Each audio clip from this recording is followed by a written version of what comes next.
Honorable Advisor, Honorable Member of Parliament, Honorable MLAs, जनाब chief secretary साहब, additional chief secretary साहब, state government के यहाँ तमाम सीनियर अफसरान, सिविल सोसाइटी के ऑनरेबल मेंबरान, आप सबको मेरे तरफ से अस्सलाम वालेकुम, आदाब और सत श्री अकाल। सबसे पहले तो मैं आप तमाम सिविल सोसाइटी के ऑनरेबल मेंबरान का दिल की गहराइयों से शुक्रगुजार हूँ कि आपने अपनी कीमती वक्त में से थोड़ा सा समय हमारे लिए निकाला और आज आप हमारे इस मीटिंग में शिरकत करने आए। कोई मजबूरी नहीं थी, कोई दबाव नहीं था, आप आए और आपने हमारे इस दावतनामे को कबूल किया। ये आपका बड़ापन है और उसके लिए मैं आप सबका तहे दिल शुक्रगुजार हूँ। 2-3 हफ्ते हो गए इलेक्शन के नतीजे निकले हुए और लंबे अरसे के बाद दोबारा जम्मू कश्मीर में लोगों की एक चुनी हुई हुकूमत कायम हुई।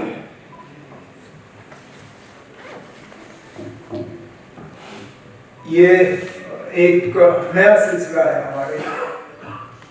मैं इससे पहले भी वज़ीर आला रहा हूँ, लेकिन वो वक्त कुछ और था, ये वक्त कुछ और है।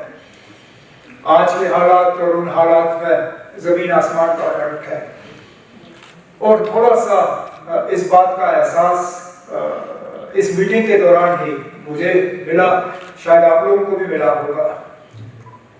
तकरीरें काफ़ी सारी हुई, बीच बीच में मौके पर तालियां भी बजी, लेकिन सबसे ज़्यादा अगर तालियां यहाँ बजी वो तब बजे जब हमारे डॉक्टर वार साहब अपनी बात यहाँ सामने रख रहे थे। इसलिए नहीं कि उन्होंने प्राइवेट स्कूल्स के मुश्किलात के हवाले से बात की या इनकी क्या परेशानियां हैं उस हवाले से बात की, बड़े बेहतरीन तरीके से उन्होंने अपने सेक्टर की बात की, लेकिन उन्होंने कुछ ऐसी बातें की जो सेक्टर छोड़ के, तमाम चीज़ों को छोड़ के हम सबको जाके छू गई कि आखिरकार अपने घर में रह के, अपनी जमीन पर रह के, क्या हमारा हक नहीं है कि हम इज्जत से अपनी जिंदगी जो है वो गुजार कर रहे हैं?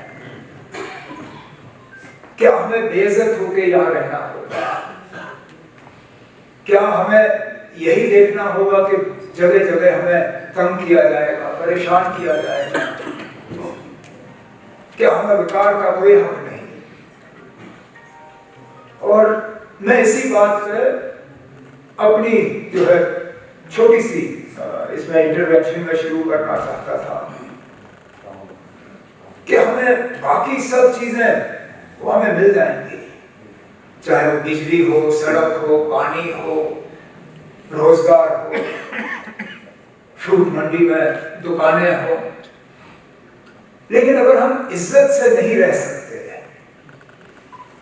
अगर हमारी आइडेंटिटी की इज्जत नहीं, तो फिर ये सब चीजें जो है ये बेमायने हैं। They have no meaning whatsoever। तो इसलिए मैं आप सबको ये यकीन दिलाना चाहता हूं कि हम बाकी चीजों के लिए लड़ेंगे, लेकिन सबसे ज्यादा मैं चाहता हूं कि हमारी इज्जत दोबारा बहाल हो,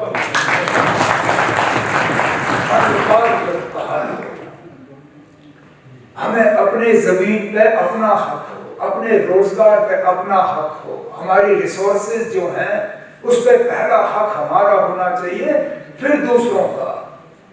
तब जाके हम कह सकेंगे कि वाकई इस मुल्क के हम हुकूमत के कानून बनाने की हिम्मत नहीं थी, लेकिन अब हम हुकूमत में आए, हम फ्रीडम ऑफ स्पीच की बात करेंगे तो फिर भी हमारे ही कानून बनेंगे, लेकिन जमहूरियत और होना भी यही चाहिए। यहाँ पे जिन इंस्टीट्यूशंस की हम बात करें, चाहे वो प्रेस की हो, चाहे जुडिशरी और हमारे जो क्या कहते हैं इसको, हमारे बार एसोसिएशन की हो, हमारे यूनियंस, चाहे वो लेबर यूनियन हो, बाकी यूनियंस हो, उनको स्ट्रेंथन करना है और एक कोशिश करनी होगी कि एक सही ढांचा, एक सही फ्रेमवर्क हम तैयार करें, ताकि हर लिहाज से यहाँ लोगों को ये लगे कि दबाव और डर के बुनियाद पर नहीं, बल्कि एक कोऑपरेटिव पार्टनरशिप के बुनियाद पर मिलजुल के हम जम्मू कश्मीर को जो है के हालात ठीक रखना चाहते हैं, यहाँ पे अमन कायम रखना चाहते हैं, और इस अमन का हमें फिर फायदा भी होगा। मरकज की तरफ से मैं हाल ही में वज़ीर आज़म साहब और सीनियर मिनिस्टरों से मिला हूँ। मुझे बार बार इस बात का यकीन दिलाया गया है कि जम्मू कश्मीर के लिए जो है जो भी बेहतर होगा जम्मू कश्मीर की तरक्की के लिए, वहाँ पे मरकज की पूरी मदद जो है वो हमें हासिल होगी। हमें भी अपने पैरों पर खड़े होने की कोशिश करनी होगी। खुर्शीद गनाई साहब ने सही कहा कि हमें हर चीज़ में सरकार की मदद और इन चीज़ों की जो है हमें इन चीज़ों को ढूंढना नहीं चाहिए, लेकिन शायद वो दिन अभी आया नहीं। हम वहाँ पे पहुँचे नहीं हैं जहाँ पे हम खड़े होकर ये कह सकें कि अब हमें हैंड होल्डिंग की ज़रूरत नहीं है, चाहे वो इंडस्ट्री हो, हॉर्टिकल्चर हो, टूरिज्म हो, या बेसिक बिजली, सड़क, पानी। हम वहाँ तक अभी पहुँचे नहीं हैं, लेकिन उम्मीद करते हैं कि हम वहाँ पे पहुँच पाएंगे जहाँ पे शायद कल को हम हुकूमत से कह सकें कि बहुत बहुत शुक्रिया, आपने यहाँ तक हमारा हाथ पकड़ा है, लेकिन अब हम इस काबिल हैं कि हम अपने कदमों पे जो है खड़े होकर चल पाएंगे।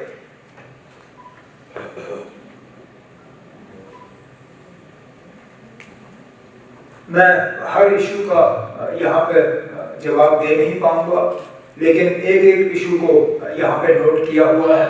मैं आपको ये यकीन जरूर दूंगा कि जब अगली बार हम मुलाकात करेंगे तो जिन जिन पॉइंट्स को यहाँ पे सामने लाया गया है, एक एक का हम आपको एक्शन टेकन जो है रिपोर्ट आपके सामने रखेंगे, ताकि आपको भी इस बात का एहसास हो कि हमने आपका किया है और इन मीटिंगों का हमें फायदा जरूर हुआ है। लेकिन ड्रग एडिक्शन के हवाले से मैं जरूर बात करना चाहूँगा, क्योंकि ये एक ऐसा मसला है, एक ऐसी परेशानी है जो हमें अंदर से हम खोखला हो जाएंगे। और मुझे अफसोस इस बात का है कि ड्रग्स के हवाले से मैं जब इससे पहले वज़ीर आला था, मैंने तब बात की। मुझे याद है, शायद वो साल याद नहीं है, शायद 2012 था या 13 था, 15 अगस्त की मैंने अपनी तकरीर में ड्रग्स के हवाले से बात की। और उस वक्त ये मसला इतना बड़ा था नहीं जितना आज है। उस वक्त तो हमें डर था कि वो कोरेक्स और इन चीज़ों का इस्तेमाल हो रहा है, लेकिन अब तो ऐसी नशीली दवाइयाँ आ रही हैं जिनका एक बार उसका असर पड़े तो उससे फिर बचना बहुत मुश्किल है। इसमें गवर्नमेंट का अपना रोल है, वो हम निभाएंगे, लेकिन इसमें सिविल सोसाइटी का एक बहुत अहम रोल बनता है। इसमें हमारे रिलीजियस इंस्टीट्यूशंस और रिलीजियस लीडर्स का एक बहुत अहम रोल बनता है। और मैं चाहूँगा कि जहाँ जहाँ आपका असर रसूख हो, जहाँ आपको लगता है कि थोड़ा बहुत आप इस बीमारी में इसको कम करने में आप हमारी मदद कर सकोगे, मैं हाथ जोड़ के आपसे ये मदद मांग रहा हूँ, ताकि हम अपने आने वाले नस्ल को जो है बचा पाएँ।